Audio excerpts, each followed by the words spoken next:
सभी भक्तों का स्वागत है। अभी हम कीर्तन से स्टार्ट करेंगे।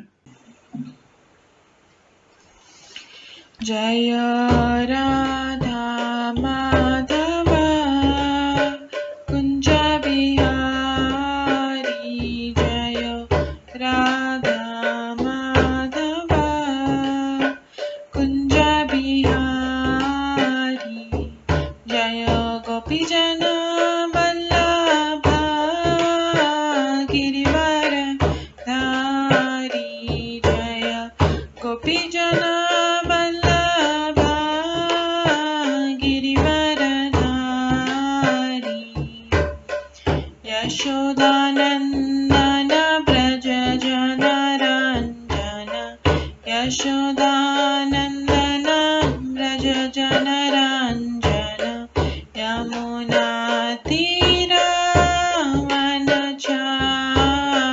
यमुना तीरावनचारी, जय राधा माधव कुंज बिहारी, जय राधा माधव कुंज बिहारी, हरे कृष्णा कृष्णा कृष्णा हरे हरे, हरे राम राम राम हरे हरे, हरे कृष्णा कृष्णा कृष्णा हरे हरे, हरे राम राम राम हरे हरे, हरे कृष्णा कृष्णा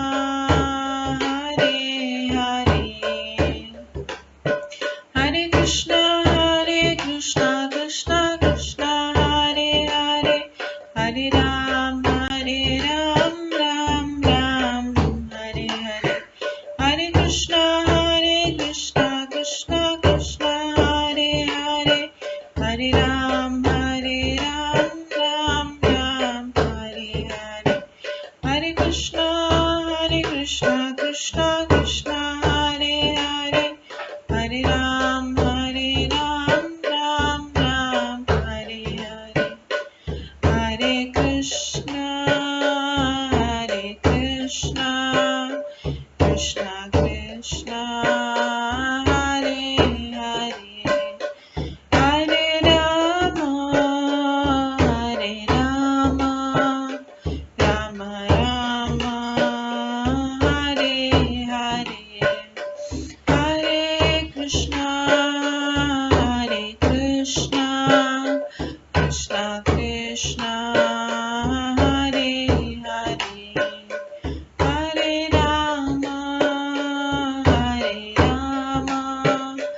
राम राम हरे हरे, जय राधा माधव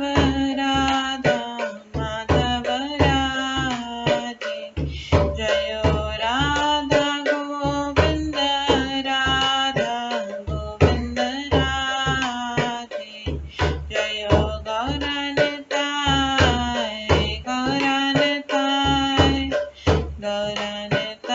जय गौरनताय, जय जय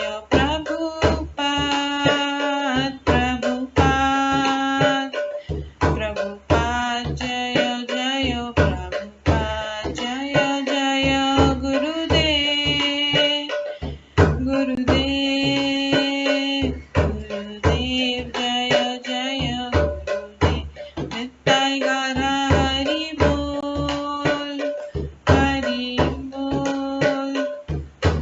बोल नित्य गौर हरि बोल, गौर प्रेमानंदे हरि हरि बोल। हरे कृष्णा। आज की इस क्लास में सभी भक्तों का स्वागत है। अभी मंगलाचरण से स्टार्ट करेंगे। ओम अज्ञान ज्ञानतिमिरन्धस्य ज्ञानाञ्जनशलाकया चक्षुरुन्मिलितं येन तस्मै श्रीगुरुवे नमः। श्रीचैतन्यमनोभीष्टं स्थापितं येन भूतले स्वयं रूप कदा मह्यं ददाति स्वपदान्तिकम्। वन्देऽहं श्रीगुरो श्रीयुतपदकमलं श्रीगुरुं वैष्णवांश्च श्रीरूपं साग्रजातं सहगणा रघुनाथान्वितं तं सजीवं साद्वैतं सावधूतं परिजनसहितं कृष्णचैतन्यदेवं श्रीराधाकृष्णपादान् सहगणा ललिता श्रीविशाखान्वितांश्च नमो विष्णुपदाय कृष्णपृष्ठाय भूतले श्रीमते भक्तिवेदांत स्वामिन्निति नामिने। नमस्ते सरस्वती देवे गौरवाणी प्रचारिणे निर्विशेषा शून्यवादी पाश्चात्य देशातारिणे। वाञ्छाकल्पतरुभ्यश्च कृपा सिन्धुभ्येव च पतितानां पावनेभ्यो वैष्णवेभ्यो नमो नमः। जय श्री कृष्ण चैतन्य प्रभु नित्यानंद श्री अद्वैत गदाधर शिवासादि गौर भक्तवृंद।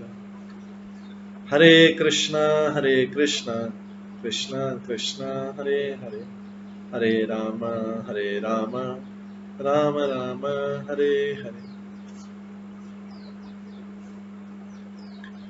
ओम नमो भगवते वासुदेवाय। ओम नमो भगवते वासुदेवाय। ओम नमो भगवते वासुदेवाय। नारायणं नमस्कृत्य नरं चैव नरोत्तमं देवीं सरस्वतीं व्यासं ततो जयमुदीरये। नष्टप्रायेषु भद्रेषु नित्यं भागवत सेवया भगवते उत्तम श्लोके भक्तिर्भवति नैष्ठिकी। कृष्णाय वासुदेवाय देवकी नंदनाय च नन्दगोपकुमाराय गोविन्दाय नमो नमः। सर्ववेदान्तसारमे श्रीभागवतम् इष्यते तद्रसामृतात् नान्यत्र स्याद्रति क्वचित्।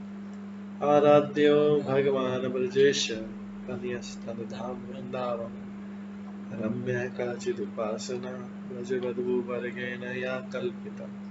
श्रीमद्भागवतं प्रमाणम् अमलं प्रेम कुमार्थमः श्रीचैतन्य महाप्रभुमतम् इदं तत्रादरो न परम्।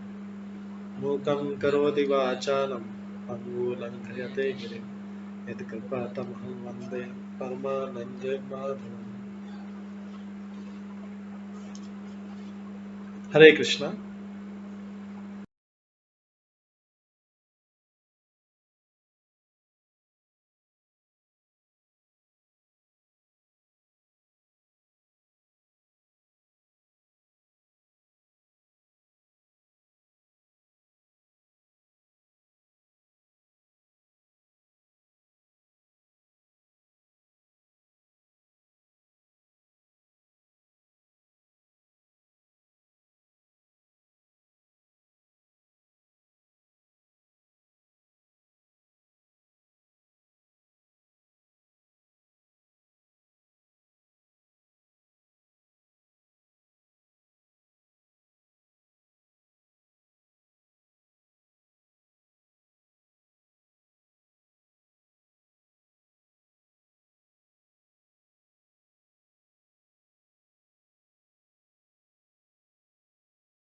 हरे कृष्णा।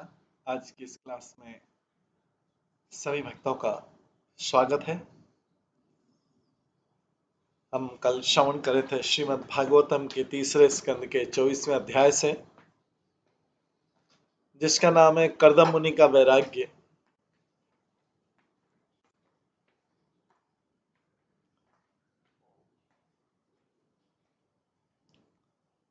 इसमें हमने श्रवण किया था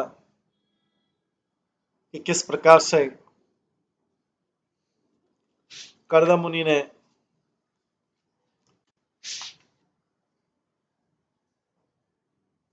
भगवान से प्रार्थना की और भगवान ने उन्हें दर्शन दिए। उन्होंने भगवान की स्तुति की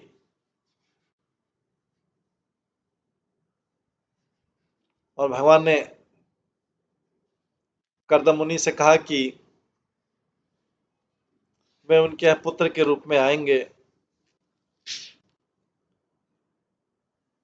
और मैंने जो ज्ञान दिया है, इस परम ज्ञान को, जो आत्म जीवन का द्वार खोलने वाला है, अपनी माता को भी बतलाऊंगा, जिससे वह भी समस्त सकाम कर्मों के बंधनों को तोड़कर सिद्धि तथा आत्मदर्शन प्राप्त कर सके। इस प्रकार वह भी समस्त भौतिक भय से मुक्त हो जाएगी। और मैत्रेय मुनि इसके पश्चात कहते हैं कि इस प्रकार अपने पुत्र कपिल द्वारा संबोधित किए जाने पर मानव समाज के जनक श्री कर्दम मुनि ने उसकी परिक्रमा की और अच्छे तथा शांत मन से उन्होंने तुरंत जंगल के लिए प्रस्थान कर दिया।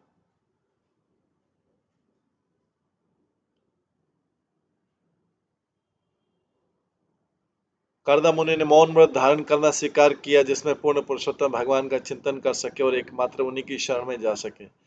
बिना किसी संगी के वे सन्यासी के रूप में पृथ्वी पर में भ्रमण करने लगे। अग्नि अथवा आश्रय से उनका कोई संबंध न रहा। ये मैत्रेय मुनि बता रहे हैं आगे। कर्दम मुनि ने अपना मन पूर्ण परब्रह्म पूर्ण पुरुषोत्तम भगवान में स्थिर कर दिया, जो कार्य कारण से परे हैं, जो तीनों गुणों को प्रकट करने वाले हैं, किंतु उन तीनों गुणों से अतीत हैं और जो केवल अटूट भक्ति योग के द्वारा देखे जा सकते हैं।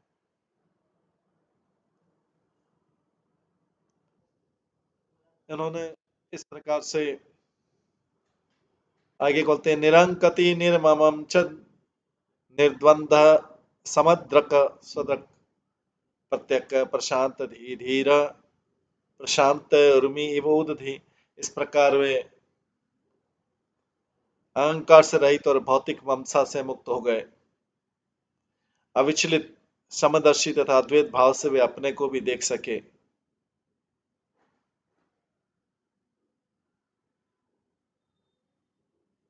वे अंतर्मुखी हो गए, उस तरह परम शांत बन गए जिस प्रकार लहरों से अविचलित समुद्र होता है।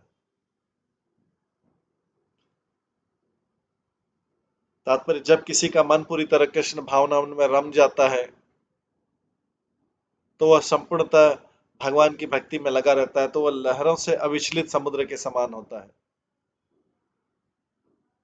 भगवद गीता में यही उदाहरण दिया कि मनुष्य को समुद्र की भांति बनना चाहिए। समुद्र में लाखों नदियां आकर मिलती हैं, हजारों टन जल भाप बनकर बादल बनता है, फिर भी समुद्र अविचलित रहता है। प्रकृति अपना काम करती रहे, किंतु यदि कोई भगवान के चरण कमलों में भक्ति में स्थिर हो चुका तो विचलित नहीं होता। वो तो अंतर्मुखी हो जाता है। वो बाह्य प्रकृति को नहीं देखता, वो अपनी सत्ता की आत्म प्रकृति को देखता है। वो शांत भाव से भगवान की सेवा में लगा रहता है। इस प्रकार वो आत्म दर्शन कर लेता है। ऐसा परम भक्त कभी अन्यों से उलझता नहीं है, क्योंकि वो सबों को आत्मज्ञान के आसन पद से देखता है। वो अपनों को तथा अन्यों को वास्तविक रूप में देखता है।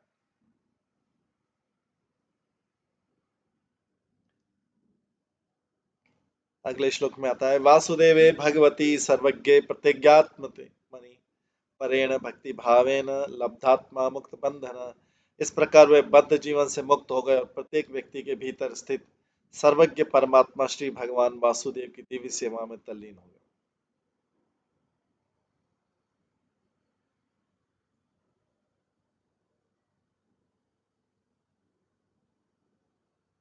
तात्पर्य, जब कोई भगवान की दिव्य भक्ति में लग जाता है तो वह जान लेता है कि वह परमेश्वर वासुदेव का निरंतर दास है।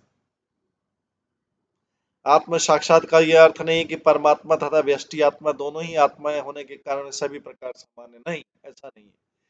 व्यष्टि आत्मा के बद्ध होने की संभावना रहती है। व्यष्टि आत्मा मतलब इंडिविजुअल आत्मा, एक एक व्यक्ति की आत्मा। व्यष्टि आत्मा के बद्ध होने की संभावना रहती है, परंतु परमात्मा कभी बद्ध नहीं होता है।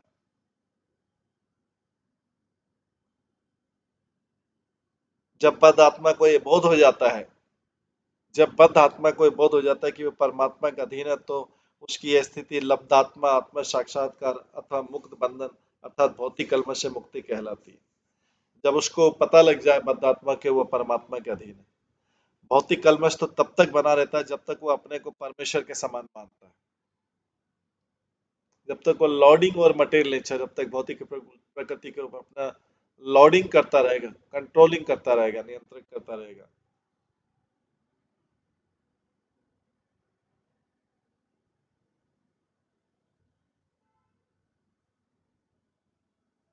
भौतिक कलमश तब तक बनाता है जब तक वो अपने को परमेश्वर के समान मानता है। ये अवस्था माया का अंतिम जाल है कि व्यक्ति अपने आप को भगवान को रिप्लेस कर देता है। वो भगवान की जगह बैठ जाता है।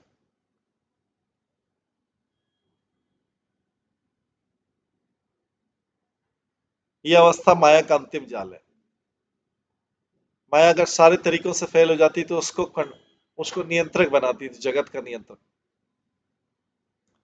माया सदैव बद्ध जीवन को प्रभावित करती रहती।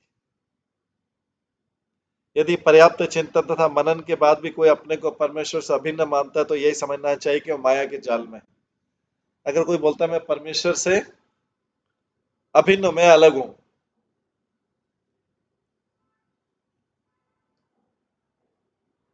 तो उसका मतलब समझना चाहिए कि वो माया के जाल में पूरी तरह फंस चुका है। परेण शब्द अत्यंत सार्थक है। पर का अर्थ है दिव्य भौतिक कलमश से अप्रभावित। अपने को भगवान का नित्य दास समझकर समझना पराभक्ति कहलाती है। यदि मनुष्य का भौतिक वस्तुओं से लगाव रहता है तो किसी लाभवश भक्ति करता है। यदि मनुष्य को किसी भौतिक वस्तुओं से लगाव रहता है तो किसके लिए करेगा वो भक्ति? उन्हीं भौतिक वस्तुओं के लिए करेगा। या तो ये चीजें मेरे पास बनी रहे, इनमें से कोई चीज मेरे से अलग नहीं हो, मैं जो या तो और कंफर्टेबल सिचुएशन में जाऊं या ऐसा कंफर्ट बना रहूं।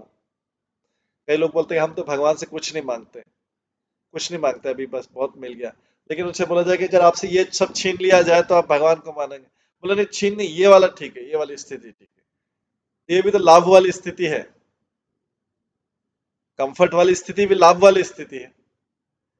वो थोड़ा चतुराई कर रहे हैं कि हमको और कुछ नहीं चाहिए, भगवान से और कुछ नहीं मांगते, कोई इच्छा नहीं। लेकिन जब उनसे पूछा जाए कि अभी वाली जो स्थिति है लाभ वाली, इसमें से कुछ छीना जाए तो क्या करेंगे आप? बोले नहीं नहीं नहीं, उतना रहने दो, उतना तो रहने दो। तो ये भी लाभ वाली स्थिति है। उसका यदि मनुष्य का भौतिक वस्तुओं से लगाव रहता है और वह किसी लाभवश भक्ति करता है तो वो ये विदा भक्ति, कलमश युक्त भक्ति कहलाती है। पराभक्ति के निष्पादन से ही वास्तविक मुक्त हुआ जा सकता है। पराभक्ति में व्यक्ति अपने आप को दास समझेगा तो भगवान अगर कुछ सारी चीज ले भी लेते हैं तो उसको कोई फर्क नहीं पड़ना, वो पराभक्ति बलिष्ठ है।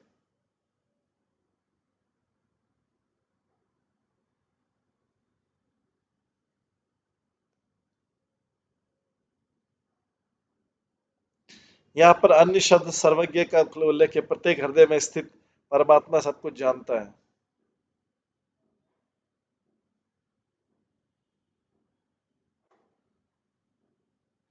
मुझे शरीर परिवर्तन के कारण विगत कर्मों का विस्मरण हो सकता है, किंतु परमेश्वर परमात्मा मेरे रूप में भीतर स्थित आता है, सब कुछ जानता है। फलतः मुझे पूर्व कर्मों का फल मिलता है। मैं भूल सकता हूँ, किंतु भगवान मेरे पूर्व जन्मों के सुकर्मों या दुष्कर्मों के अनुसार मुझे सुख या दुख प्रदान करता है। मनुष्य को यह नहीं सोचना चाहिए कि चूंकि उससे गत जीवन के कर्मों का स्मरण नहीं आता, वह बंधन से मुक्त हो गया। कई बार लोग ये भी थोड़ा चतुराई करते हैं कि भाई मैं तो सारे जीवन से बंधन से मुक्त हो गया क्योंकि मैं तो भूल गया सारा क्या कर्म किया था। तो भूलने से तो भगवान तो नहीं भूले, इंडिविजुअल भूल गया, भगवान कैसे भूलेंगे?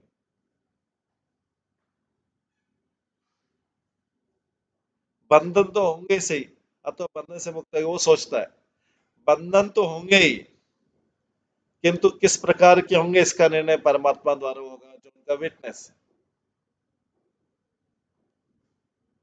आत्माराम सर्वभूतेषु भगवंतम अवस्थितम अपश्यत सर्वभूतानि भगवती अपि चात्मनि। उन्हें दिखाई पड़ने लगा कि सबों के हृदय में श्री भगवान स्थित है और प्रत्येक जीवन में स्थित है, क्योंकि वे प्रत्येक के परमात्मा है।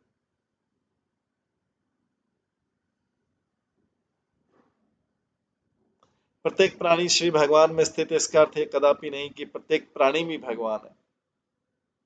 भागवत गीता में भी इसकी व्याख्या की गई, परमेश्वर पर सभी वस्तुएं आश्रित है, किंतु इसका अर्थ यह भी नहीं कि परमेश्वर सर्वत्र।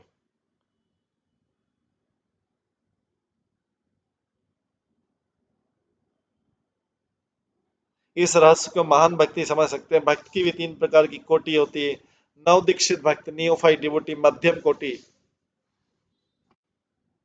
के भक्त तथा महान भक्त।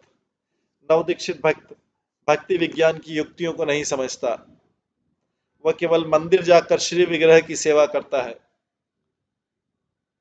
नवदीक्षित भक्त भक्ति विज्ञान की युक्तियों को नहीं समझता कि भक्ति कैसे की जाती है, वह केवल मंदिर जाकर श्री विग्रह की सेवा करता है। मध्यम कोटि का भक्त यह समझता है कि ईश्वर कौन है।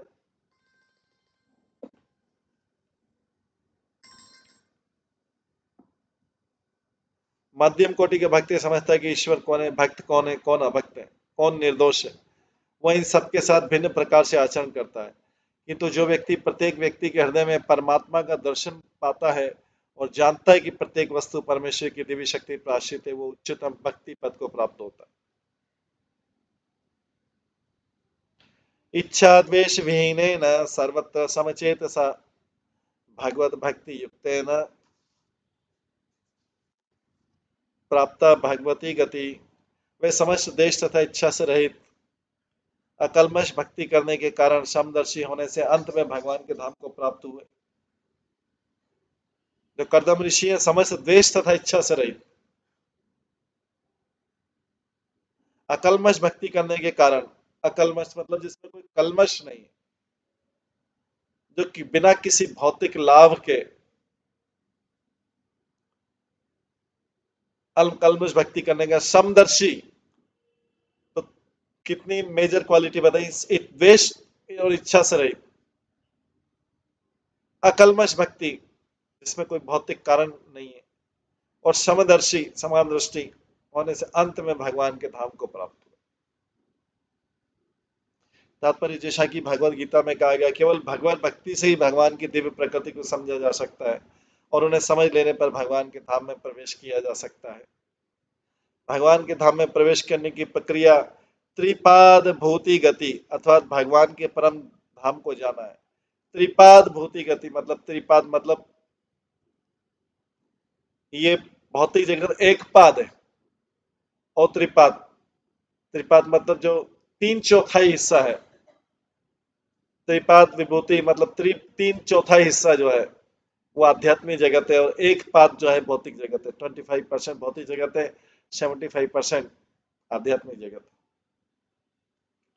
भगवान के धाम में प्रवेश करने की प्रक्रिया त्रिपाद भूति गति अथवा भगवान के परम धाम को जाना है, जिससे मनुष्य के जीवन का परम लक्ष्य सिद्ध हो सकता है। कर्दम मुनि ने अपने पूर्ण भक्ति ज्ञान से तथा सेवा से परम लक्ष्य को प्राप्त किया, जो भागवती गति कहलाती है।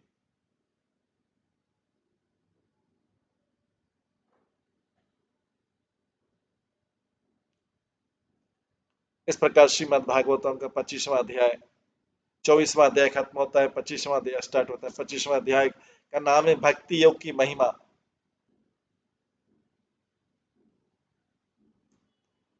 अभी शौनक मुनि सूत गोस्वामी से कहते हैं, शौनक वाचा कपिल तत्व संख्याता भगवान आत्ममायया जात स्वयं अज साक्षात आत्म प्रज्ञप्ते नृणाम। शौनक ने कहा, यद्यपि पूर्ण पुरुषोत्तम भगवान अजन्मा है, किंतु उन्होंने अपनी अंतरंगा शक्ति से कपिल मुनि के रूप में जन्म धारण किया है। वे संपूर्ण मानव जाति के लाभार्थ दिव्य ज्ञान का विस्तार करने के लिए अवतरित हुए। तात्पर्य आत्म प्रज्ञप्ति शब्द इस बात का सूचक कि भगवान मानव जाति के लाभार्थ दिव्य ज्ञान के लिए अवतरित होते हैं। वैदिक ज्ञान के अनुसार इतनी भौतिक सुविधाएं प्राप्त हैं कि अच्छी तरह जीवन यापन करके सतोगुण पद तक उठा जा सके। सतोगुणी होने पर मनुष्य का ज्ञान व्यापक होता है। सतोगुणी होने पर मनुष्य का ज्ञान व्यापक रहता है। अगर कोई व्यक्ति शारीरिक हो तो उसका ज्ञान व्यापक रहता है। रजोगुणी होने पर कोई ज्ञान नहीं हो पाता है, क्योंकि रजस का अर्थ है भौतिक भोगों की वांछा, और तमोगुणी होने पर तो न तो ज्ञान रहता है, न ही किसी प्रकार का भोग होता है सुख, क्योंकि ये जीवन तो पशु तुल्य बन जाता है।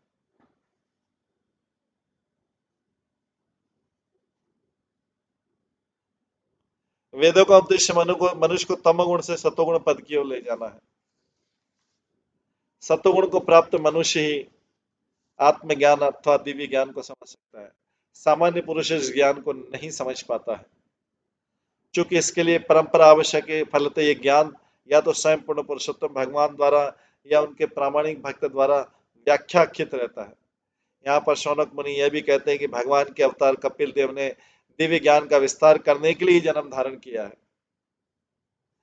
मात्र इतना जान लेना कि मैं पदार्थ नहीं अपितु आत्मा हूँ, आत्मा तथा उसके कार्यकलापों को जान लेने के लिए पर्याप्त नहीं है। मनुष्य को ब्रह्म के कार्यकलापों में स्थित होना चाहिए। इन कार्यकलापों का ज्ञान स्वयं श्री भगवान द्वारा व्याख्यात होता है। ऐसे दिव्य ज्ञान को मानव समाज ही समझ सकता है, पशु समाज नहीं। जैसा कि यहाँ पर नृणाम अर्थात मनुष्य के लिए शब्द का द्वारा सूचित किया गया है। मनुष्य नियमित जीवन के लिए बना है, पशु जीवन में भी स्वाभाविक नियमन है, किंतु इस शास्त्रों में वर्णित अधिकारियों द्वारा निर्दिष्ट नियमित जीवन के समान नहीं होता है। मानव जीवन ही नियमित जीवन है, पशु जीवन नियमित जीवन नहीं है। केवल नियमित जीवन में ही दिव्य ज्ञान को समझा जा सकता है।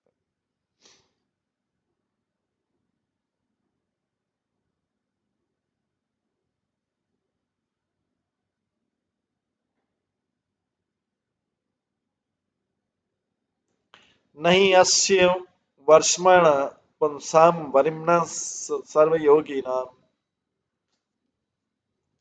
विश्रुतो श्रुतदेवस्य भूरि तृप्यन्ति में असव।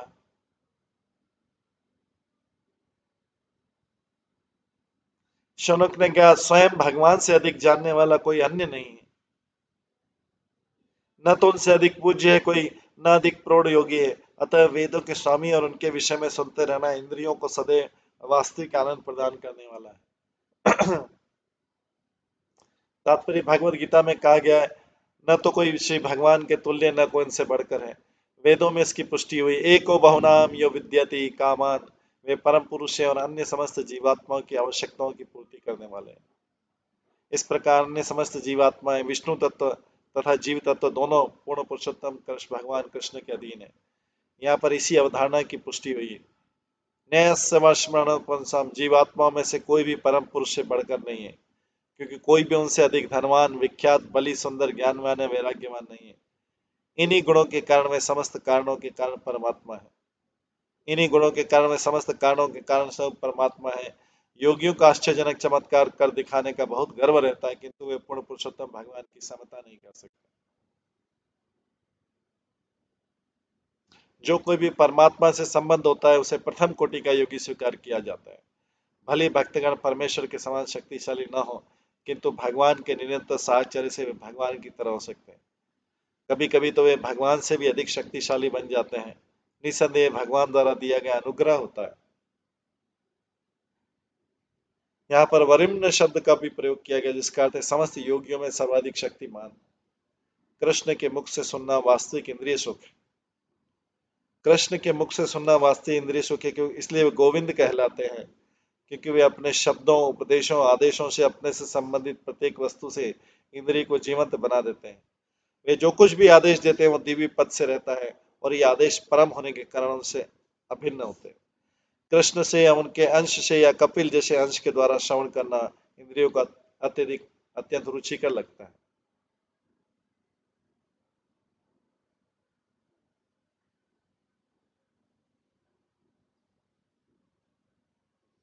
भगवत गीता को अनेक बार पढ़ा या सुना जा सकता है, क्योंकि ये परम आनंद प्रदान करने वाला ग्रंथ है। अतः कोई जितना ही भगवत गीता को पढ़ता है उतनी ही उसे पढ़ने तथा समझने की भूख जागृत होती है और हर बार नया प्रकाश प्राप्त होता है। दिव्य संदेश की यही प्रकृति है। इसी प्रकार का दिव्य सुख श्रीमद् भागवतम से भी प्राप्त होता है। हम जितना ही भगवान की महिमा के विषय में सुनते तथा कीर्तन करते हैं उतने ही हम सुखी होते हैं, उतने ही हम भौतिक दुखों से दूर होते हैं। क्योंकि जो भौतिक प्रपंचों की वार्तालाप है, कैसी भी वार्तालाप हो, चाहे वो हमारी प्रशंसा हो या हमारी बुराई हो, या दूसरे की प्रशंसा हो दूसरे की बुराई हो, वो सब दुख का कारण है। ये भौतिक जगत में फंसने का कारण। तो जब भागवतम की महिमा, जब भगवान के बारे में सुनते हैं, कीर्तन करते हैं, तो उतना हम सुखी होते हैं, क्योंकि उतना हम भौतिक प्रपंच से दूर होते हैं। इसके बाद तीसरे श्लोक में आता है, यत यत विद्यते भगवान स्वच्छंद आत्मा आत्मा या तानि में श्रद्धानस्य कीर्तनियानि अनुकीर्तय।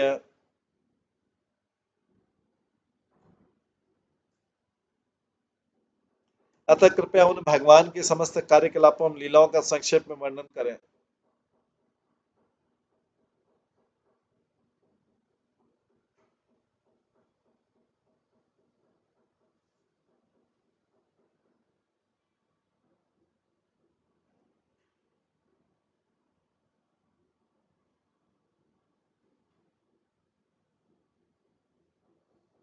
अतः कृपया उन भगवान के समस्त कार्यकलापों और लीलाओं का संक्षेप में वर्णन करें, जो स्वतंत्र अपनी अंतरंगा शक्ति से इन सारे कार्यकलापों को संपन्न करते हैं।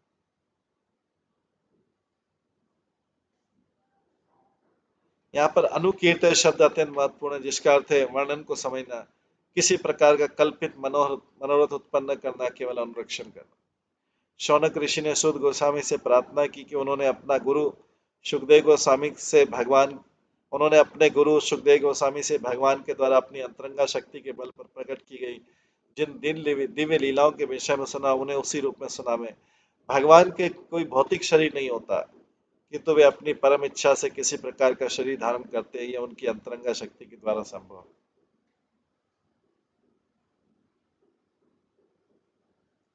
श्रुतवाच द्वैपायन सखा तु एवं मैत्रेय भगवान तथा प्राह इदम विदुरम प्रीतः आनवीक्षिक्याम प्रचोदितः। श्री शुद्ध गोस्वामी ने कहा कि परम शक्तिमान ऋषि मैत्रेय व्यासदेव के मित्र थे।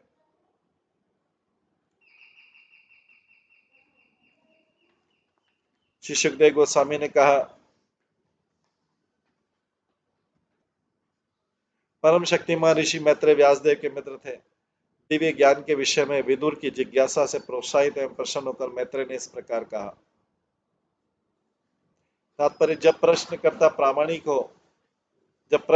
प्रामाणिक और वक्ता भी अधिकारी हो तो प्रश्नोत्तर संतोषप्रद ढंग से चलता है। यहाँ पर मैत्रेय को शक्तिशाली ऋषि माना गया है, अतः उन्हें भगवान कहा गया है।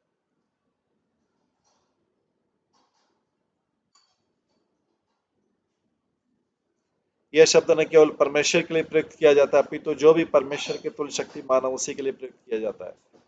मैत्रेय को भगवान कहकर संबोधित किया गया क्योंकि वे आध्यात्मिक रूप से बहुत आगे बढ़े हुए थे। वे द्वैपायन व्यासदेव के मित्र थे, जो भगवान के साहित्य अवतार है। विदुर के प्रश्नों से मैत्रेय अत्यंत प्रसन्न हुए, क्योंकि ये प्रश्न एक प्रामाणिक सिद्ध भक्त के थे। इस तरह मैत्रेय का उत्तर देने में उत्साह प्रतीत हुआ। जब समान मानसिकता वाले भक्तों के मध्य आध्यात्मिक विषयों पर वार्ता होती तो प्रश्न तथा उत्तर अंततः फलप्रद एवं उत्साहवर्धक होते हैं।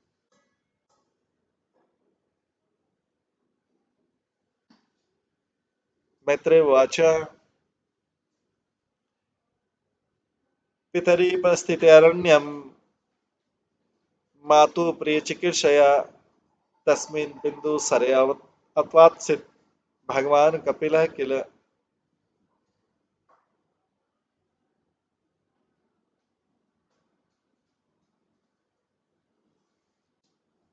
मैत्रेय ने कहा, जब कर्दमुनि वन चले गए तो भगवान कपिल अपनी माता देवहूति को प्रसन्न करने के लिए बिंदु सरोवर के तट पर रहे।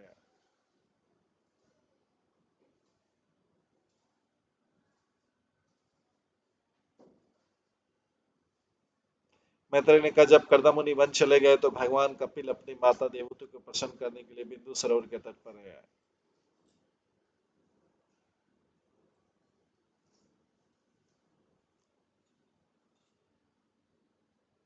ये बिंदु सरोवर पे ही आश्रम था कपिल मुनि का। वहीं पे मनु आए थे उनका विवाह करने के लिए देवहूति।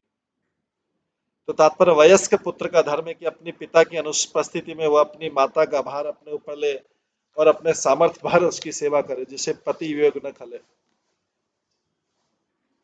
पति का भी कर्तव्य कि जो ही पुत्र सयाना होकर अपनी पत्नी तथा गृहस्थी का भार संभालने में समर्थ हो जाए वो घर त्याग दे। गृहस्थ जीवन की यही वैदिक प्रणाली है। मनुष्य को मृत्यु पर्यंत गृहस्थी के कार्यों में निरंतर व्यस्त नहीं रहे आना चाहिए। उसे गृह त्याग करना चाहिए, तब सयाने पुत्र को पारिवारिक मामलों में तथा पत्नी का भार ग्रहण करना चाहिए। तमासीनम कर्माणम तत्व मार्गाग्रदर्शनम स्वश्रुतम देवहूति आह धातु संस्मृति वचः। अपनी मां देवहूति को परम सत्य का चरम लक्ष्य दिखला सकने में समर्थ कपिल जब उसके सामने समक्ष फुर्सत में बैठे थे तो देवहूति को वे शब्द याद आए जो ब्रह्मा ने उससे कहे थे, अतः वो कपिल से इस प्रकार प्रश्न पूछने लगी। क्योंकि ब्रह्मा जी ने बोला था कि यही जो आपका पुत्र है आपको ज्ञान देगा और संसार से मुक्त करेगा। तो जब अभी तक कर्दम ऋषि चले गए ग्रह त्याग करके सारा उपदेश देके, अपनी अब जो देवहूति कपिल जो है देवहूति के आश्रम में आए, बिंदु सरोवर के किनारे अपनी मां देवहूति को परम चरम सत्य का चरम लक्ष्य दिखा सकने में समर्थ। जब उनके समक्ष फुर्सत से बैठे देवहूति को वे शब्द याद आए जो ब्रह्मा ने उससे कहे थे, अतः वो कपिल से इस प्रकार प्रश्न पूछने लगी। अभी देवहूति ने कपिल से प्रश्न पूछा। देवहूतिर्वाच निर्विवीणा नितरां भूमन् असत इंद्रिय तर्षणात् येन संभाव्यमानेन प्रपन्नानतम तम प्रभो। देवहूति ने कहा अपने पुत्र कपिल से बोलती है, प्रभु मैं अपनी इंद्रियों के विक्षोभ से उबी हुई हूँ और इसके फलस्वरूप में अज्ञान रूपी अंधकार के गर्त में गिर गई हूँ। तो तात्पर्य यहाँ पर असत इंद्रिय तृष्णार्थ शब्द से अर्थ है कि असत का अर्थ है क्षणिक और इंद्रिय का अर्थ है इंद्रिया। इस तरह असत इंद्रिया तृष्णार्थ का अर्थ है भौतिक शरीर की क्षणिक रूप से प्रकट इंद्रिय द्वारा शुद्ध होकर, शुभ मतलब डिस्टर्ब होकर, भौतिक शरीर की क्षणिक रूप से प्रकट इंद्रियों द्वारा शुद्ध होकर हम भौतिक शरीर के विभिन्न स्तरों से होकर विकसित हो रहे हैं। कभी मानव शरीर में जाते हैं, कभी पशु शरीर में रहते हैं। फलतः हमारी इंद्रियों के कार्य व्यापार भी बदलते रहते हैं। जो भी वस्तु बदलती है वो क्षणिक या असत कहलाती है संसार में। हमें ज्ञात होना चाहिए कि क्षणिक या असत इंद्रियों, तो जो भी क्षणिक चीज है उसको असत बोला गया है। इसलिए भगवान को बोला गया सतचित आनंदी, आत्मा को भी सच्चित आनंद, क्षणिक नहीं नित्य है। इन क्षणिक असत इंद्रियों से परे हमारी स्थायी इंद्रियां होती हैं जो इस समय भौतिक शरीर से ढकी हुई हैं। स्थायी इंद्रियां पदार्थ से कलुषित होने के कारण सही ढंग से कार्य नहीं करती। फलतः इस कलुष से इंद्रियों को मुक्त करना ही भक्ति है। जब कलमश पूर्ण दूर हो जाता है तो इंद्रियां शुद्ध कृष्ण चेतना से शुद्ध युक्त होकर कार्य करती हैं। तब हम सद इंद्रियों, उसको बोला जाएगा सद इंद्रिय अर्थात शाश्वत इंद्रियों के कार्यकलापों को प्राप्त करते हैं। शाश्वत इंद्रियों का काम कार्यकलाप भक्ति योग है, जबकि क्षणिक इंद्रियों का कार्यकलाप इंद्रिय तृप्ति। जब तक कोई इंद्रिय तृप्ति से उब नहीं जाता, बोर नहीं हो जाता, तब तक उसे कपिल जैसे व्यक्ति से दिव्य संदेश सुनने का सुयोग प्राप्त नहीं होता।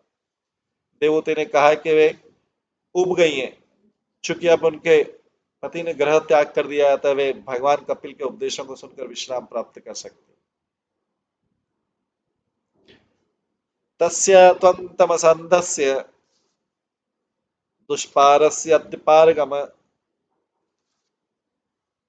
सतचक्षु जन्म नामन्ते लब्धम तत् अनुग्रहात्।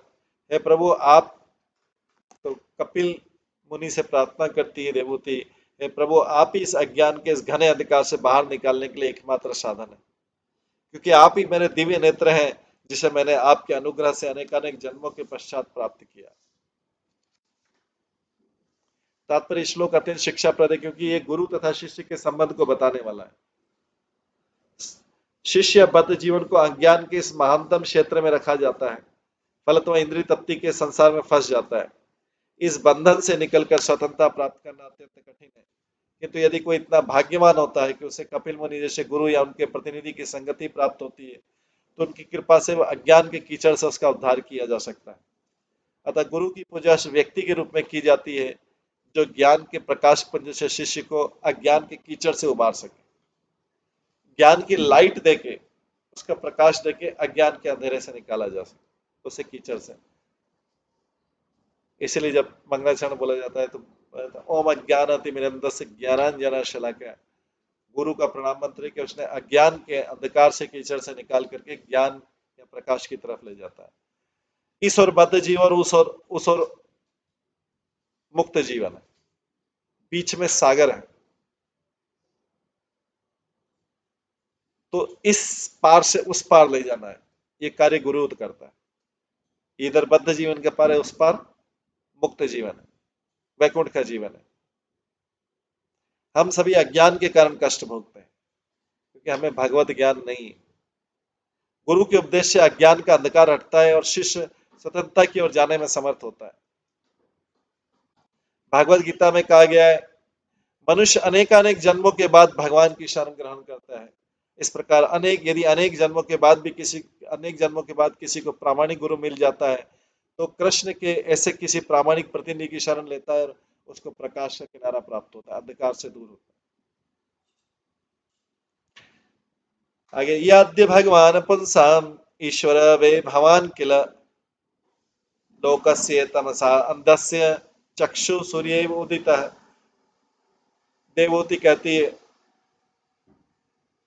आप श्री भगवान है। कपिल मुनि से कहती है, आप श्री भगवान है जो समस्त जीवों के मूल तथा परमेश्वर है। आप ब्रह्मांड के अज्ञान रूपी अंधकार को दूर करने के लिए सूर्य की किरणें विस्तारित करने के लिए उदित हुए हैं। देवहूति अपने पुत्र से ही कहती है कि आप भगवान है जो समस्त जीवों के मूल तथा परमेश्वर है। आप ब्रह्मांड के अज्ञान रूपी अंधकार को दूर करने के लिए सूर्य की किरणों के समान विस्तारित करने के लिए उदित हुए। जैसे सूर्य की किरणें आगे विस्तारित होती हैं, तो यहाँ पर कपिल मुनि पूर्ण पुरुषोत्तम भगवान के अवतार माने जाते हैं। यहाँ पर आद्य शब्द का अर्थ समस्त जीवों का मूल है तथा पुंसाम ईश्वर का अर्थ है जीवों के ईश्वर। कपिल मुनि कृष्ण के साक्षात विस्तार है।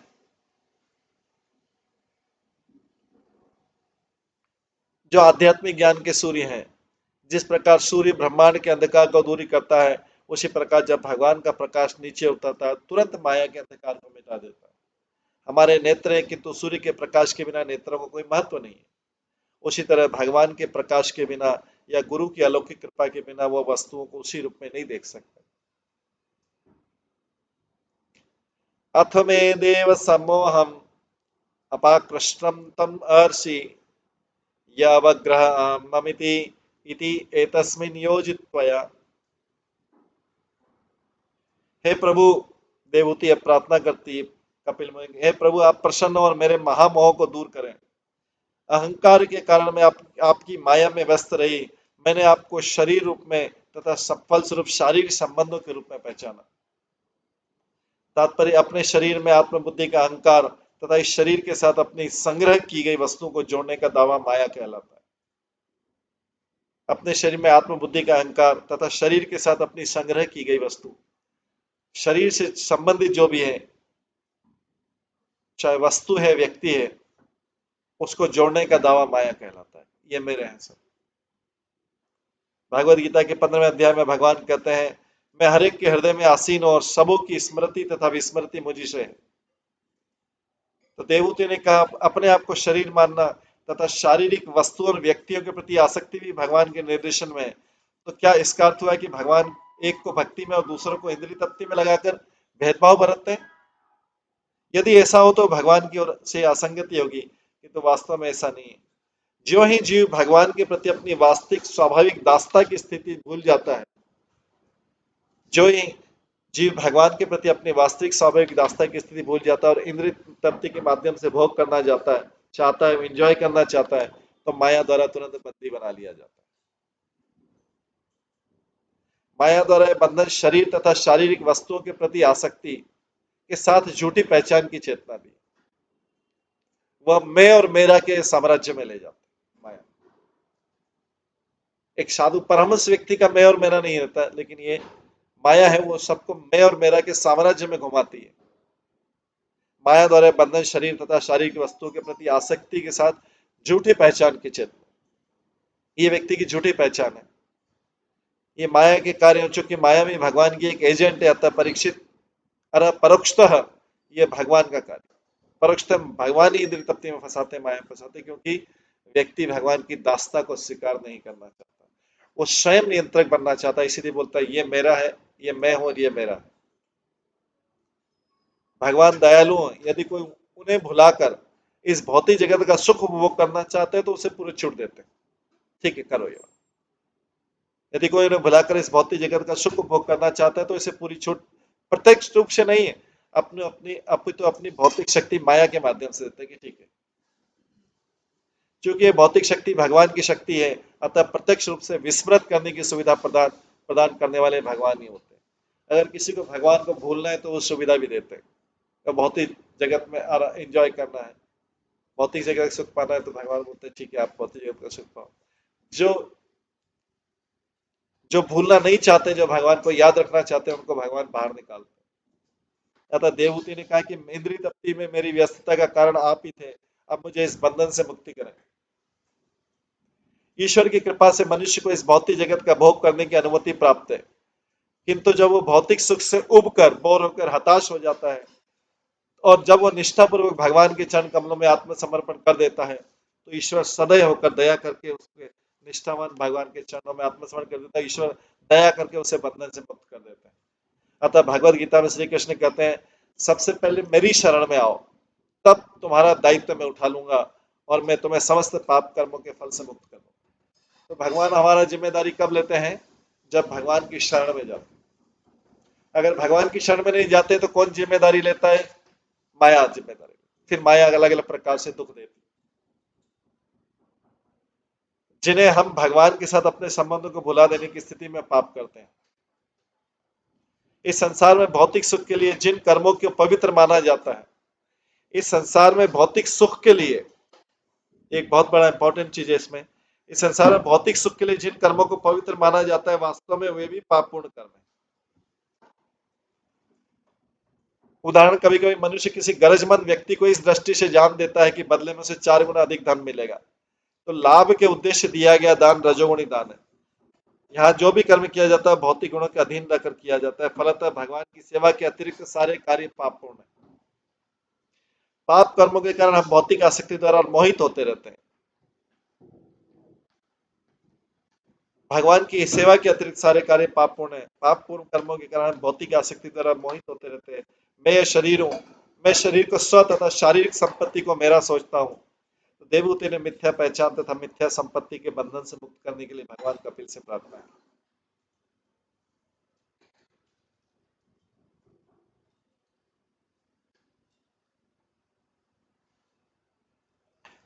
तम त्वां गतां शरणं शरण्यं स्वभृत्य संसार तरो कुठारम जिज्ञासया प्रकृते पुरुषस् नमामि सतधर्म विदाम वरिष्ठम। देवहूति ने आगे कहा, मैंने आपके चरण कमलों की शरण ग्रहण की, क्योंकि आप ही एकमात्र व्यक्ति हैं जिनकी शरण ग्रहण की जा सकती। तम त्वाम गताम शरणम शरण्यम, मैंने आपके चरण कमलों की शरण ग्रहण की है, क्योंकि आप ही एकमात्र व्यक्ति हैं जिनकी शरण ग्रहण की जा सकती है। आप वह कुलाड़ी हैं जिससे संसार रूपी वृक्ष काटा जा सकता है। अतः मैं आपको नमस्कार करती हूँ, क्योंकि समस्त योगियों में आप महानतम हैं। मैं आपसे पुरुष तथा स्त्री और आत्मा तथा पदार्थ के समय के विषय में जानना चाहती हूँ। तात्पर्य जैसा सर्वविदित है कि सांख्य योग प्रकृति तथा पुरुष के विषय से संबंधित है। श्री भगवान या भोक्ता के रूप में जो कोई पूर्ण पुरुषोत्तम भगवान का अनुकरण करता है, श्री भगवान या भोक्ता के रूप में जो कोई पुरुष भगवान पुरुष का अनुकरण करता है वो पुरुष है, और प्रकृति का अभिप्राय प्रकृति से है। इस भौतिक जगत में पुरुष या जीवों के द्वारा प्रकृति का उपभोग होता है। इस संसार में प्रकृति अथवा पुरुष अथवा भाग्य तथा भोक्ता के संबंध की जटिलताएं संसार अथवा भौतिक बंधन कहलाती है।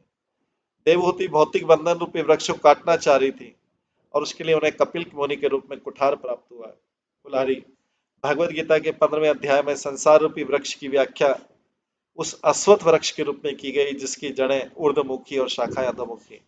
यह भी बताया गया कि संसार रूपी वृक्ष की जड़ को विरक्ति के कुठार से काटना होता है। आसक्ति क्या है? इसमें प्रकृति तथा पुरुष सन्निहित है। जीव प्रकृति पर अधिकार जताना चाहता है और चूंकि बद्ध जीव प्रकृति को अपने भोग का लक्ष्य बनाता है, स्वयं भोक्ता बनता है, तो पुरुष कहलाता है।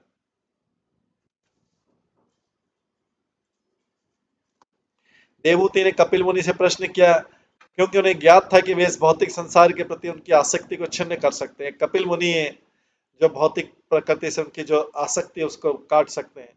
पुरुषों तथा स्त्रियों के वेश में जीवात्माएं भौतिक शक्ति का आनंद उठाना चाहती हैं, अतः एक प्रकार से प्रत्येक जीवात्मा पुरुष है,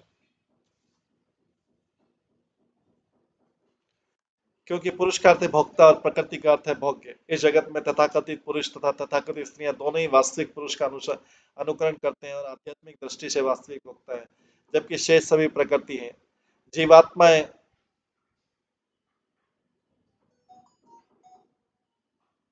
प्रकृति मानी जाती हैं। भगवद गीता में पदार्थ को अपरा अर्थात निकृष्ट प्रकृति कहा गया है। इस निकृष्ट प्रकृति से परे एक अन्य शेष प्रकृति है, वो है जीवात्मा है। जीवात्मा भी प्रकृति या भोग्य है, किंतु माया के वश में आकर जीवात्मा अपने को भोक्ता मानती है। संसार बंधन या बद्ध जीवन का यही कारण है। देवहूति बद्ध जीवन से निकलकर पूर्णतः समर्पित हो जाना चाहती थी, क्योंकि बद्ध जीवन से उब गई थी वो। भगवान शरण्य है, जिसका अर्थ होता है कि वे ही एकमात्र व्यक्ति जिनको पूर्ण रूप से समर्पण किया जा सकता है, क्योंकि वे ऐश्वर्य से पूर्ण है, इसलिए उनको समर्पण किया जा सकता है। यदि कोई सचमुच विश्राम चाहता है तो सर्वश्रेष्ठ मार्ग है कि पूर्ण पुरुषोत्तम भगवान की शरण में जाए। रियल रेस्ट चाहिए किसी। भगवान को यहाँ पर संदर्भ वेदाम वरिष्ठम कहा गया है। यह बताता है कि दिव्य प्रवृत्तियों में सर्वश्रेष्ठ वृत्ति श्री भगवान की प्रेमा भक्ति। कभी कभी धर्म का धर्म के रूप में अर्थ किया जाता है, किंतु वास्तविक अर्थ है वह जिसका परित्याग न हो सके, जिसे स्व से पृथक नहीं किया जा सके। अग्नि की उष्णता अग्नि से विलग नहीं की जा सकती, इसलिए उष्णता को अग्नि का धर्म या प्रकृति गुण कहा गया। इसी प्रकार सद्धर्म का अर्थ है शाश्वत धर्म।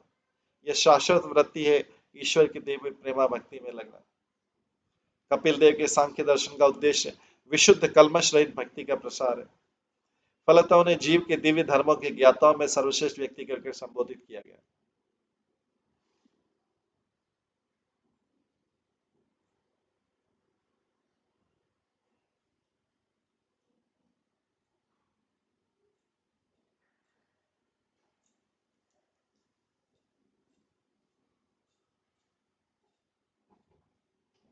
मैत्रेय वाचा, आगे मैत्रेय मुनि कहते हैं, इति स्वमातु निर्वध्यम इति स्वमातु निर्वध्यमिप्सितम निशम्य पुंसाम अपवर्गवर्धनम धिया विनद्य आत्मवतां सतां गति बभाषे ईशत्स्मेत शोभितानन। मैत्रेय ने कहा, दिव्य साक्षात्कार के लिए अपनी माता की कल्मश रहित इच्छा को सुनकर भगवान ने मन ही मन उनके प्रश्नों के लिए धन्यवाद दिया। दिव्य साक्षात्कार के लिए अपनी माता की कल्मश रहित इच्छा को सुनकर जब भगवान कपिल ने उनके देखा कि उनकी माता की कल्मश रहित इच्छा, कल्मश मतलब कोई भौतिक उसमें नहीं है, तब भगवान ने मन ही मन उनके प्रश्नों के लिए धन्यवाद दिया। भगवान को ऐसी वार्तालाप अच्छी लगती है जिसमें कोई भौतिक इच्छा नहीं, ऐसी वार्तालाप जिसमें कोई स्वार्थ की कामना नहीं। भगवान को ऐसा बहुत विरले लोग करते हैं, इसलिए भगवान को प्रसन्नता होती है। तो भगवान की कोई सच्चे मन से इस प्रकार की स्तुति करता है जिसमें पीछे कोई भौतिक लाभ भौतिक इच्छा नहीं है, तो भगवान बहुत प्रसन्न होते हैं कि कोई तो करोड़ों करोड़ों मनुष्य में कोई तो मनुष्य है कि जो बिना कारण से मुझे पूजता है। इसलिए बोलेगा मनीषा नाम शास्त्र कश्चित यति सिद्ध, कोई बिना कारण से खाली मेरी प्रसन्नता के लिए मेरे हालचाल पूछता। नहीं तो व्यक्ति सारा हालचाल भगवान को याद करता, सारा संसार भगवान को याद करता है, किसी लाभ के लिए, जो लाभ मिल रहे हैं उसको मेंटेन करने के लिए, कोई दुख नहीं आया जीवन। ऐसे विरले लोग होंगे जो कितना भी दुख आ जाए, दुख की अवस्था में और कितना भी सुख, उस दोनों अवस्थाओं में भगवान के प्रति निष्ठावान है, लॉयल है। भगवान को ऐसे व्यक्ति अति प्रिय हैं जो उनकी निस्वार्थ भाव से सेवा करते हैं। उनको कुछ चाहिए ना, कुछ खोने की इच्छा से भी वो डिस्टर्ब नहीं होंगे, कुछ पाने की इच्छा से भी उत्साहित नहीं होंगे। तो अपनी माता को इस प्रकार कल्मश रहित इच्छा को सुनकर भगवान ने मन ही मन उनके प्रश्नों के लिए धन्यवाद दिया। इस प्रकार मुस्कान युक्त मुख से उन्होंने आत्म साक्षात्कार में रुचि रखने वाले आध्यात्मवादियों के मार्ग की व्याख्या की। फिर अभी गो देवभूति को ज्ञान देने के लिए तैयार होते हैं।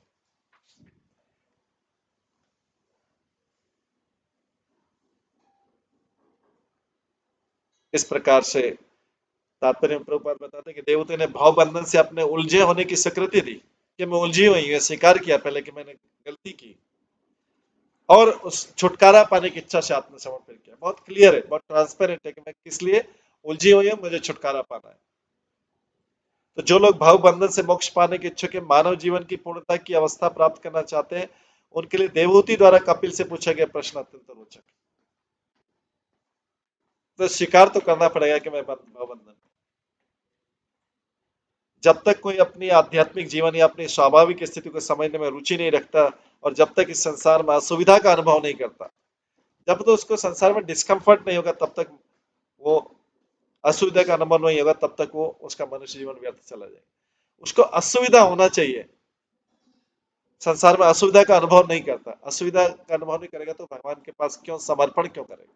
ठीक है, थोड़ा मान लेगा इसलिए कंफर्ट है, आपने सब कुछ दिया, चलो ठीक है, थैंक यू वेरी मच, लेकिन जब तक असुविधा नहीं होगा तब तक समर्पण नहीं होगा। जो जीवन की दिव्य आवश्यकता की परवाह न करके, दिव्य आवश्यकता की परवाह न करके भौतिक आवश्यकताओं के बारे में चिंता करता है और पशु की भांति खाने सोने डरने तथा संभोग करने में लगा रहता है, वो अपना जीवन गंवा देता है। भगवान कपिल अपनी माता के प्रश्नों से अत्यधिक प्रसन्न थे कि कोई तो ऐसा व्यक्ति है जो ऐसे प्रश्न कर रहा है, क्योंकि उनके उत्तर संसार के बद्ध जीवन से मुक्ति की इच्छा को जागृत करने वाले हैं। ऐसे प्रश्न अपवर्ग वर्धनम कहलाते हैं। पवर्ग मतलब भौतिक जगत और अपवर्ग मतलब आध्यात्मिक जगत। जिनमें वास्तविक आध्यात्मिक रुचि होती वे सत अथवा भक्त कहलाते हैं। सताम प्रसंगताम, सत का अर्थ है जिसका शाश्वत अस्तित्व, और असत का अर्थ है जो शाश्वत नहीं है। जब तक मनुष्य आध्यात्मिक पद को प्राप्त नहीं हो लेता, स्थिति आध्यात्मिक स्थिति को प्राप्त नहीं कर होता, वो सत नहीं होता, वो असत होता है। असत ऐसी स्थिति में रहता है जिसका कोई अस्तित्व नहीं है, और जो भी आध्यात्मिक स्थिति पर रहता है उसका अस्तित्व शाश्वत रहता है, वो सत कहलाता है। आत्मा के रूप में प्रत्येक व्यक्ति का अस्तित्व शाश्वत है, किंतु असत तो भौतिक जगत को अपना आश्रय बना लेता है, फलतः वो चिंता से भरा रहता है। असत ग्रहण, जो आत्मा पदार्थ को भोगने का झूठा विचार रखे, उसकी असंगत स्थिति उससे असत होने का कारण। वास्तव में आत्मा असत नहीं है। जो ही मनुष्य इस तथ्य के प्रति सचेत हो जाता है, वो कृष्ण भावना मत अपना लेता है, तो सत बन जाता है। सताम गति या नित्य का मार्ग उन व्यक्तियों के लिए अत्यंत रुचिकर है जो मुक्ति चाहते हैं, और भगवान कपिल ने इसी मार्ग के विषय में कहना प्रारंभ किया। इस प्रकार से ये वार्तालाप चल रहा है कपिल के बीच में और देवहूति के बीच में। देवहूति ने प्रश्न पूछा, अब कपिल अगला इसका उत्तर देंगे। तो आज अभी समय हो गया है, इसको हम यहीं पे विराम देते हैं, कपिल और देवहूति की बातों को, और उसके बाद का जो है कल की क्लास में करेंगे। हरे कृष्णा। सभी भक्तों का बहुत बहुत धन्यवाद। सब भक्तों के लिए एक बार हरे कृष्ण महामंत्र का जप करें। हरे कृष्णा कृष्ण कृष्ण हरे हरे, हरे राम राम राम हरे हरे। श्रीमद् भागवतम महापुराण की जय। श्रील प्रभुपाद की जय। सभी भक्तगणों की जय।